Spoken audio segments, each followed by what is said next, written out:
Like I'm talking agriculture now, hose over pipes. Trust me, it's not anything you're thinking. I have here with me two very intelligent and, well-versed people in that sector. Here with me, Tola, someone of Rubbin Nigeria, president. Yeah. I got a tweet when we said you were going to be on the show, and they said I should congratulate you that you just got engaged. Yes, so congratulations. I did. Thank you. I hope I've delivered your message at Samakudi. And also here with me, Mogaji, African farmer. That's a very interesting name. Sure. What is the name about first before we go into the topic?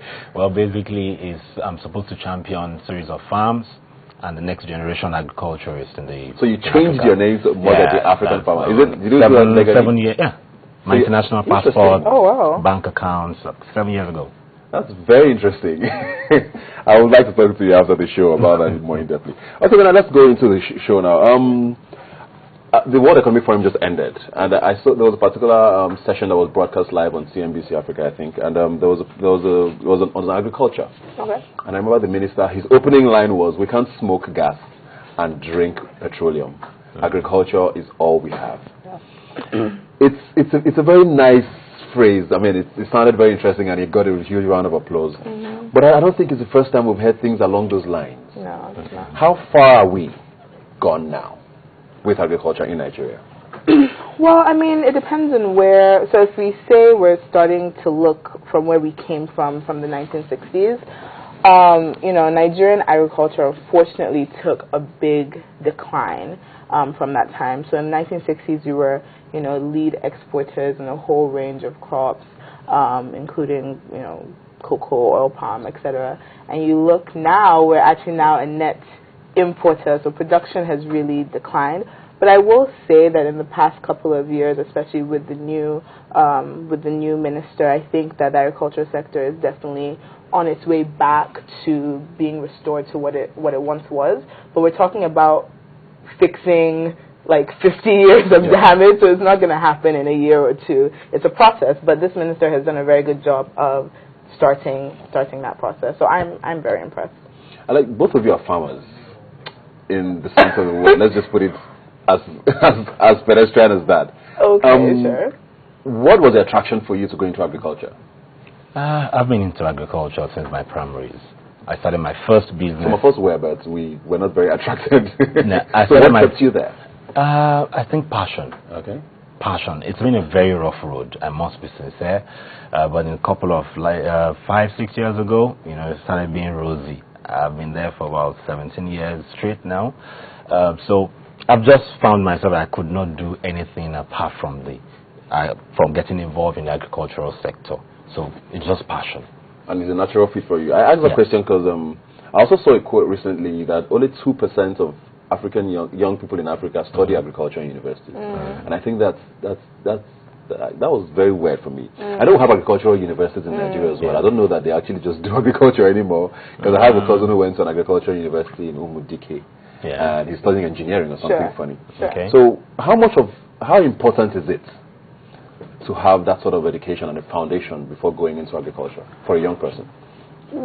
Well, I think, so the agricultural sector, for me, what I find very appealing about it is that it's very diverse. So you can come in with an engineering background, finance, operations, all these skills are very necessary within the agricultural space. So I think what agricultural universities offer is more of a technical background, which is important if you're going, lower in the value chain towards like production and R&D.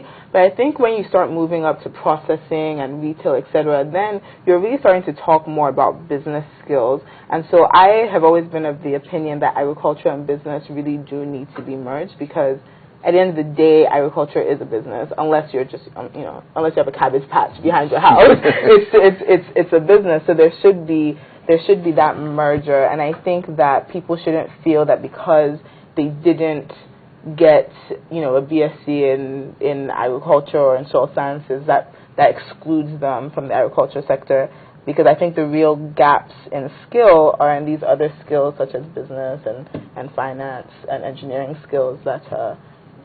I think those were the gaps are in the sector. So how do we tie in those gaps? How do we get to the point where agriculture, like the minister said, now becomes the petroleum that we need it to be?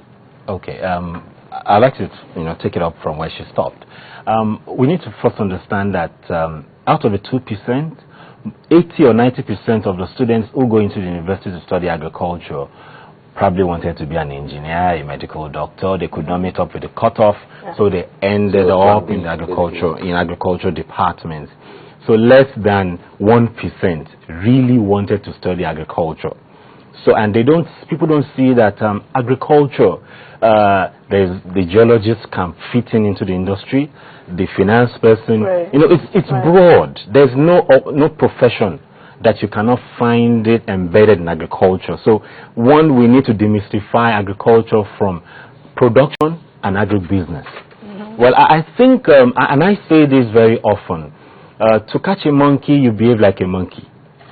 Okay, so to get the youths of today who are IT conscious, who want to put on ties like you, to get them into the industry, you get a P Square, you get a TY Bello, you get any of this this artist to come and take, if you find Two-Face on a tractor singing, we need to make it attractive, basically. Yes, we need to make it attractive before we now begin to sell the industry to them. First, get them unconsciously, tuned into the system, and now begin to tell them this is where the money is. Everybody wants to see figures. Yeah. I call something agricultural trading, agricultural stock exchange. It doesn't exist in Nigeria, but it exists. Now, what that means is that, like tomatoes, between the next 3 weeks to 4 weeks, a basket of tomatoes is going to jump like 200%. So if I'm talking to you that come and grow tomatoes, it's 5,000, you sell it for 15,000, you check the statistics and like, wow, this is good. So you can make $1 million within a window of 1 month. So the average youth, $1 million, you get the attention and you show the how. So you get them involved during the period of scarcity that we're about to get into now. So when they try it out and they say, wow, it's real money, the person keeps on advocating that, man, there's money here, so that's what I think we should, the way we should go about it. No, you mentioned money, and I think that's when I've talked to friends and people around my age about farming and agriculture, it's always the biggest issue that comes up. Not necessarily because there's no money to be made, but we are sadly a generation that wants the money now. Yeah. How do you change that perception?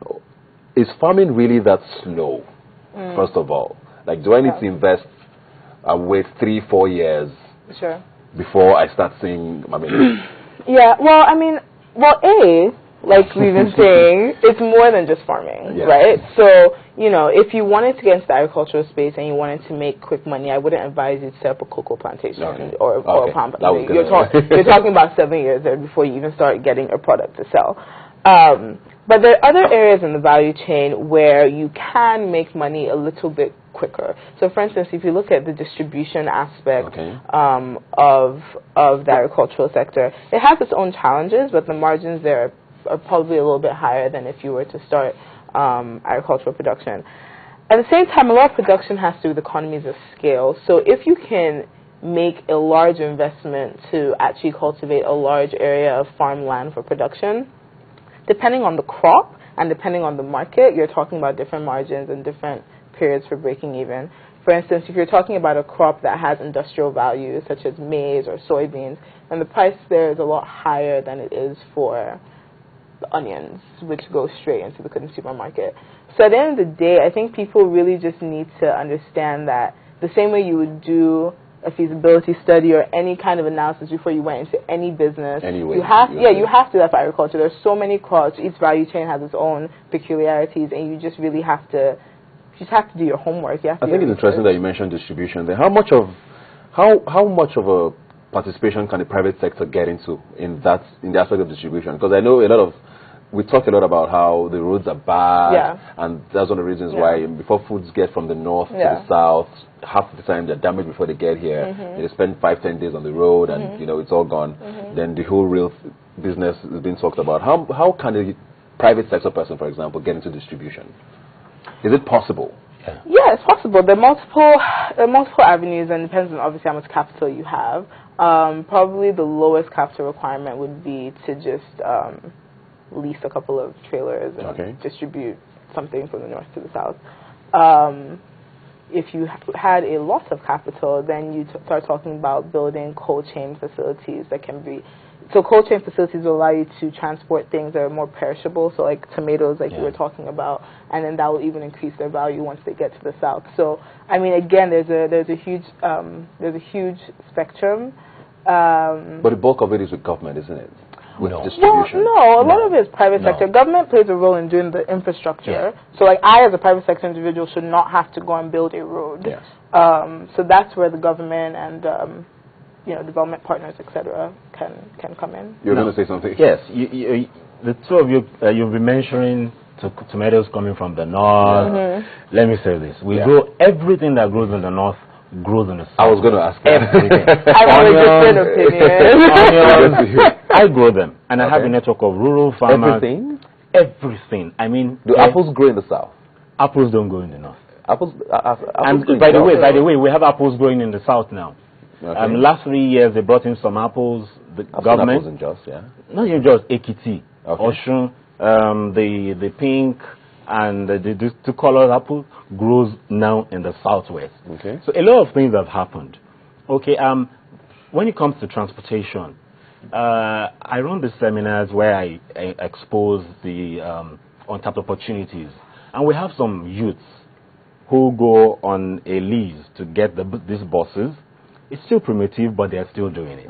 So now they move goods from, like Shaki, they move yams, they move tomatoes to Lagos overnight, and they head back. It's because people have not seen the figures. And apart from the figures, people don't know the how to. And apart from that, yes, they know maybe yams is cheap in Shaki, but they don't know how to get it, where to get it. But the transportation is not government. It's supposed to be a private sector affair. In fact, agriculture is a private sector affair. Government is just supposed to balance up a couple of things. Infrastructure, like she said. But infrastructure is almost non-existent, then it's almost impossible to do anything, which is almost the case as it is. It's the case for any sector. Without That's true. without the infrastructure that we have presently is not adequate. Okay. However, a lot of people are making serious money from, and guess what? They are the unschooled, in quotes, formal education. The people you find owning trailers and co didn't even go to primary school or secondary school. They own fleets and they understand the system. And if you understand the system, you learn. You learn from them, you understand it. But one or two people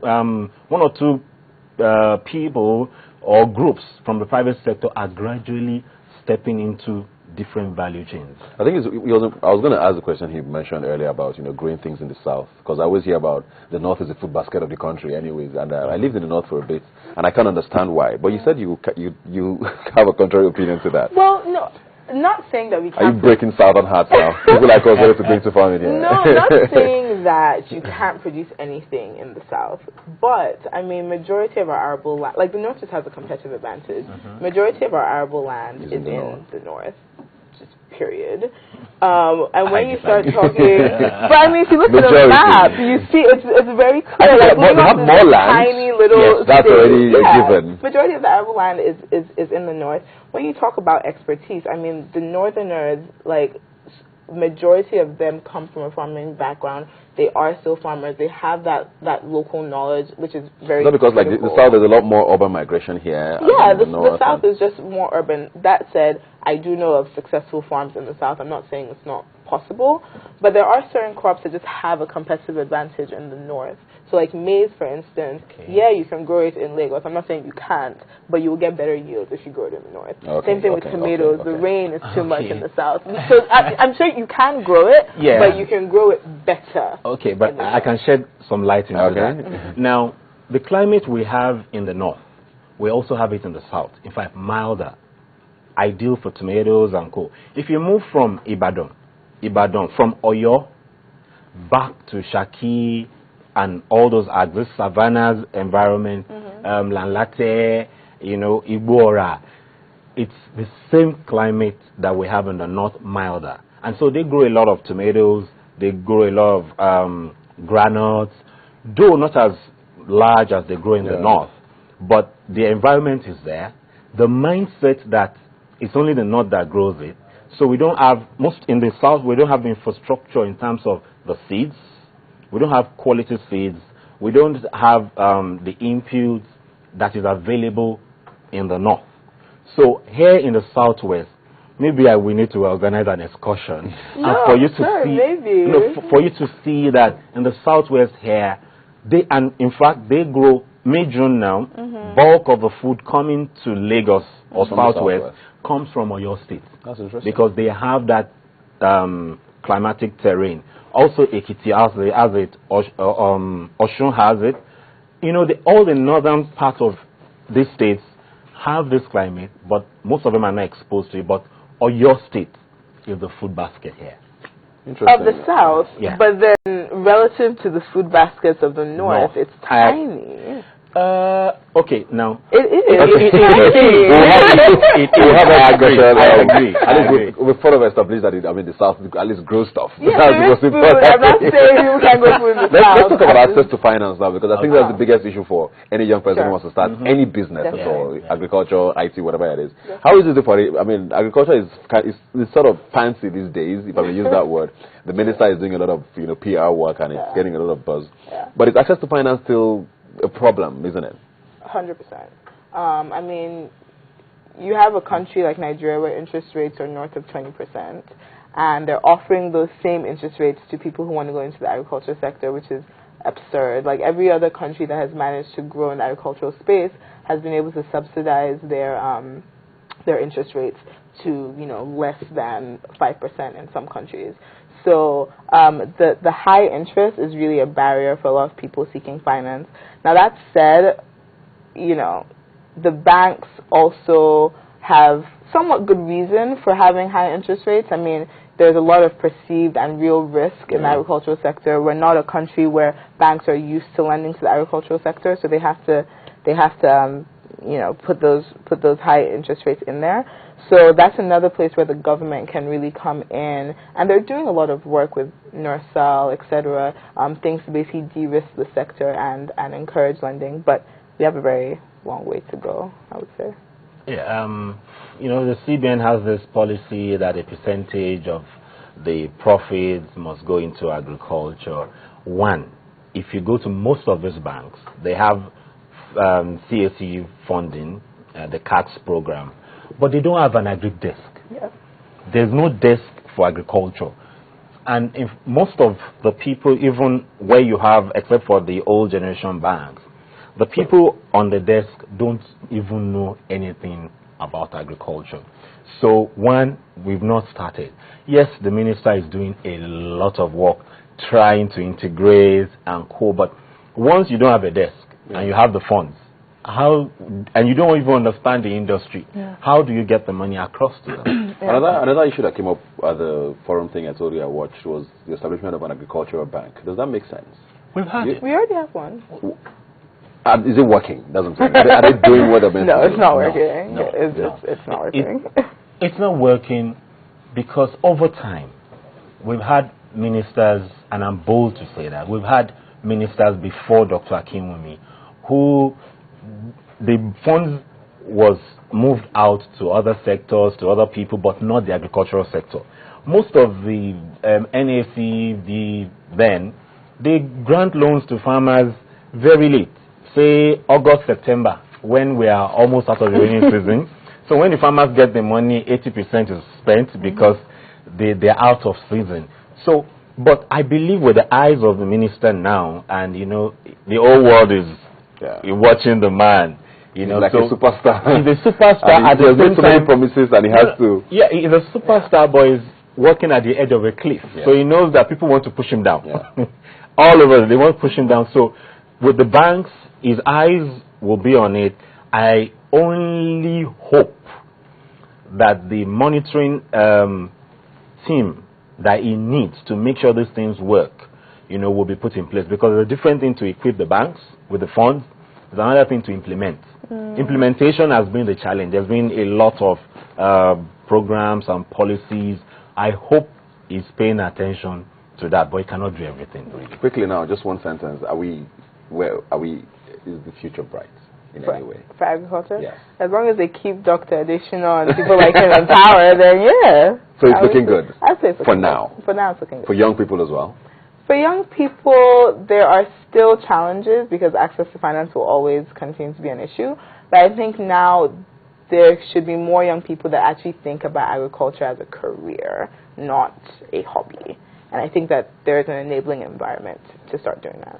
Thank you very much. I'm going to end with, I can see something in your jacket, no farmer, no future. I think that's a very, very good way to end all of this. Definitely. Our future hangs on food, basically. Yeah. We can't survive without if we're hungry. No, we can't.